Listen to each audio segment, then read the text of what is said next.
నువ్వు ఇవ్వాలి యాప్ తీసుకో నాకు కొంచెం ఆగిపోతుంది ఆగే లేపు నేను భయపడతాను కాదు కదా మళ్ళీ ఇంకొక మాటను చెప్పాలా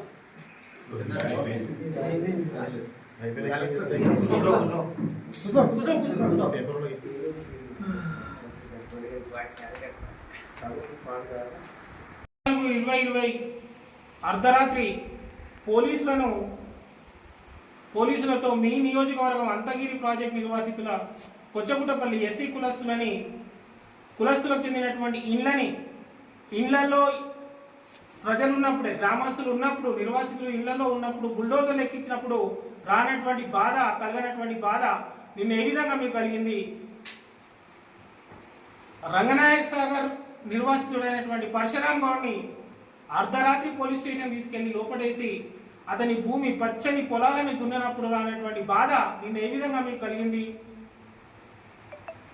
2020 మేడే నాడు కొండపోచమ్మ నిర్వాసితులైనటువంటి మామిడాల బలింపూర్ గ్రామస్తుల యొక్క ఇళ్లని బుల్డోజర్లు ఎక్కించి తొక్కించినప్పుడు రానటువంటి బాధ నిన్న ఏ విధంగా మీకు కలిగింది? మీ అధికారులని బ్రిటిష్ రాణి నియమించిందా? పిల్లల ముందు తల్లిదండ్రులని బలవంతంగా లాక్కెళ్ళి డీసీఎంలో ఎక్కించినప్పుడు ఆ పిల్లలు నక్సలైట్లుగా మారితే ఆ బాధ్యత ఎవరు తీసుకుంటారని తెలంగాణ చీఫ్ జస్టిస్ గారు ప్రశ్నించినప్పుడు ఇంత బాధ కలిగినటువంటి మీకు నిన్న ఏ విధంగా మీకు బాధ కలిగింది? 2021 మేలో మమ్మల్ని ఇద్దరిని కిడ్నాప్ చేసి చంపే ప్రయత్నం చేసినప్పుడు కలిగినటువంటి బాధ నిన్న ఏ విధంగా కలిగింది? 2021 జూన్ 18న వేములగట్టు గ్రామంలో మీరు ఇల్లు ఇవ్వకుండా బాధ పెట్టినందుకు తూట్కూరు మల్లారెడ్డి గారు తన ఇంటి వాసాలని చితిగా పేర్చుకొని పెట్రోల్ పోసుకొని తనంతట తానుగా కాల్చుకుని ఆత్మహత్య చేసుకున్న విషయం తెలిసినప్పుడు రానటువంటి బాధ మీకు నిన్న ఏ విధంగా కలిగిందో సమాధానం చెప్పాలి. అదేవిధంగా 2019 నుండి పెద్ద ముసలి వాళ్ళకి, ఎవరైతే ఒంటరి మహిళలు మగవాళ్ళకు ఉన్న వాళ్ళని R&R ఇవ్వకుండా ఇబ్బంది పెడుతున్నప్పుడు దామోదర్ సార్ గారు కేసు వేసి వాళ్ళకి R&R ఇవ్వాలని ఎన్ని విధాలుగా మిమ్మల్ని కోరినా ఇవ్వకుండా అందులో సగం మందిని పొట్టన పెట్టుకున్నటువంటి మీరు అభివృద్ధి గురించి మాట్లాడి అభివృద్ధిలో ఇలాంటి వాళ్ళని ఇబ్బంది పెట్టవద్దని మాట్లాడితే అది చాలా చండాలంగా కనబడుతుంది. మీకు మాత్రం అది తగదు. అతి త్వరలో కన్నెపల్లి పంప్ హౌస్ దగ్గర ఉన్నటువంటి నిర్వాసితులు మొదలుకొని కొండపోచమ్మ వరకు మీ వల్ల మీ చేసినటువంటి విధ్వంసం వల్ల ఎవరైతే బాధపడ్డారో ఆ మొత్తం నిర్వాసితులతో మీ తెలంగాణ భవన్ని ముట్టడిస్తాం. తెలంగాణ భవన్ ముందు మిమ్మల్ని ప్రశ్నిస్తాం. ఆ రోజు మీ యొక్క ఏడుపుని కాపాడి పెట్టుకోండి. ఆ రోజు ఏడుతురు మీరు చేసినటువంటి విధ్వంసం, మీ వల్ల నష్టపోయిన జీవితాలు ఆ రోజు మిమ్మల్ని ప్రశ్నించబోతున్నాయి. ఖచ్చితంగా కన్నెపల్లి నుండి కొండపోచమ్మ సాగర్ వరకు ఉన్నటువంటి అన్ని ప్రాజెక్టుల నిర్వాసితులతో మీ తెలంగాణ భవన్ని ముట్టడించబోతున్నాం. ముట్టడించి మీరు చేసినటువంటి విధ్వంసం వల్ల జీవితాలు నాశనమైనటువంటి ఎందరో వాళ్ళని, భర్తను పోగొట్టుకున్న భార్యలు, తండ్రిని పోగొట్టుకున్న పిల్లలు, ఈ విధంగా ప్రతి ఒక్కరితో మీ యొక్క తెలంగాణ భవన్ని ముట్టడించబోతున్నామని మిమ్మల్ని హెచ్చరిస్తున్నాం. మరొకసారి కాంగ్రెస్ పార్టీ గురించి కానీ అభివృద్ధిలో ఈ విధంగా మాట్లాడడం మీకు మాత్రం తగదు.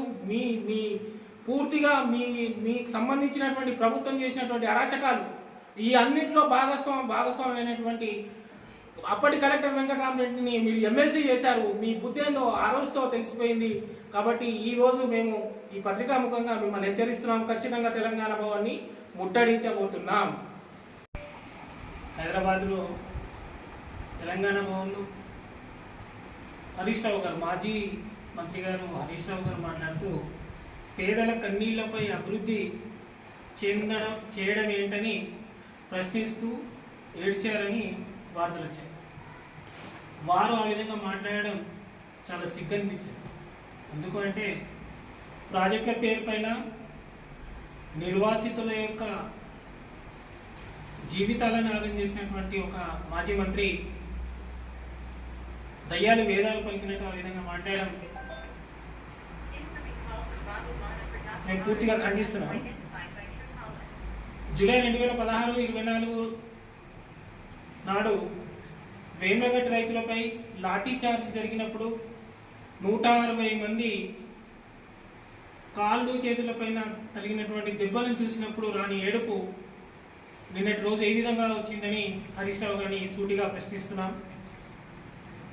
వేములగడ్డ గ్రామానికి రాకుండా 144 సెక్షన్ పెట్టినప్పుడు గ్రామంలోకి ఎవరిని రానియకుండా చూసినప్పుడు రాని కన్నీళ్లు నిన్న ఏ విధంగా వచ్చాయి మీకు అని అడుగుతున్నాం. మీ వెన్నులో భయాన్ని పుట్టించి మీ మెడలు వంచి 144 సెక్షన్ ఉన్న వేములగడ్డ గ్రామానికి హైకోర్టు పర్మిషన్ తీసుకొని వచ్చినటువంటి దామోదర్ సార్ గారు చేసిన కార్యక్రమం మీకు గుర్తుందో లేదో ఒకసారి గుర్తు తెచ్చుకోండి. తెలంగాణ ఉద్యమంలో చురుకుగా పాల్గొన్నటువంటి మా శ్రీనివాసరెడ్డి అన్న గారిని 10 మంది పోలీసులు నిర్దాక్షిణ్యంగా లాఠీలతో కొడుతున్నటువంటి దృశ్యాన్ని చూసినప్పుడు రాని ఏడుపు నిన్న మీకు ఏ విధంగా వచ్చింది అని అడుగుతున్నాం. లాఠీ చార్జీని తట్టుకోలేక హుస్సేన్ అనే అబ్బాయి వేములగడ్డలో చనిపోయినప్పుడు ఆత్మహత్య చేసుకొని చనిపోయినప్పుడు రాని ఏడుపు నిన్న ఏ విధంగా వచ్చిందని అడుగుతున్నాం. లాఠీ చార్జీని ఎదుర్కొన్నటువంటి రైతులపైన 307 కేసులు పెట్టి జైళ్లకు పంపించి కోర్టు చుట్టూ తిప్పినప్పుడు రానటువంటి ఏడుపు నిన్న ఏ విధంగా వచ్చింది మీకు అని అడుగుతున్నాం.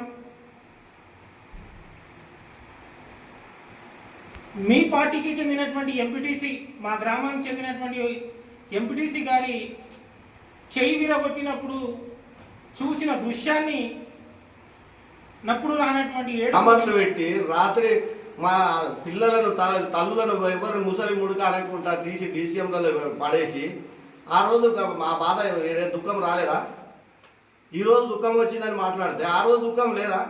ఆ రోజు నుంచి ఈ రోజు వరకు కాల్ చేసిన రోజు నుంచి ఇప్పటి వరకు దళితుల కుటుంబాలను అందరిని తీసుకుపోయి కొండపోచమ్మ ప్రాజెక్టులో అందరి దళిత కుటుంబాలను తీసుకుపోయి ఈరోజు స్టిల్ గుడిసెల లెక్క రేకులలో వేసి రేకులలో మగ్గి చనిపోతురు.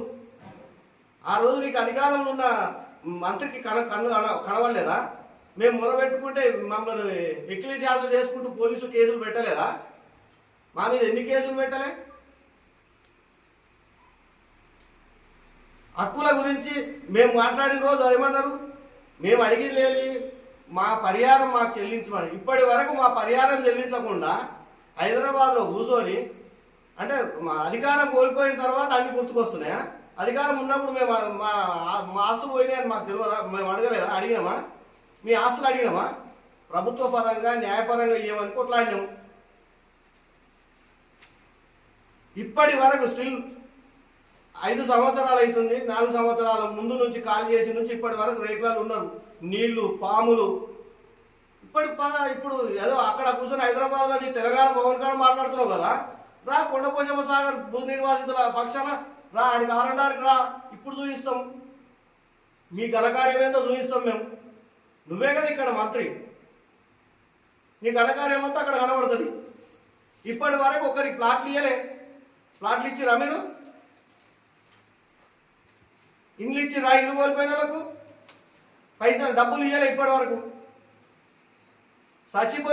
చచ్చిపోయినాయని మీ ఖాతాలకు రావా? ఏమనంటే అభివృద్ధి పేరుట మాట్లాడి ఇప్పుడు మళ్ళీ అభివృద్ధికి నిరోధకం అన్నట్టు మాట్లాడుతున్నారు. ఇవన్నిటికీ మేము కూడా తెలంగాణ భవని ఎవరైతే రాలేదో బాధాప్త రానోళ్ళని నిర్వాసితులను తీసుకొని రాని వారందరినీ నీ తెలంగాణ భవన్ ముట్టడి చేస్తాం.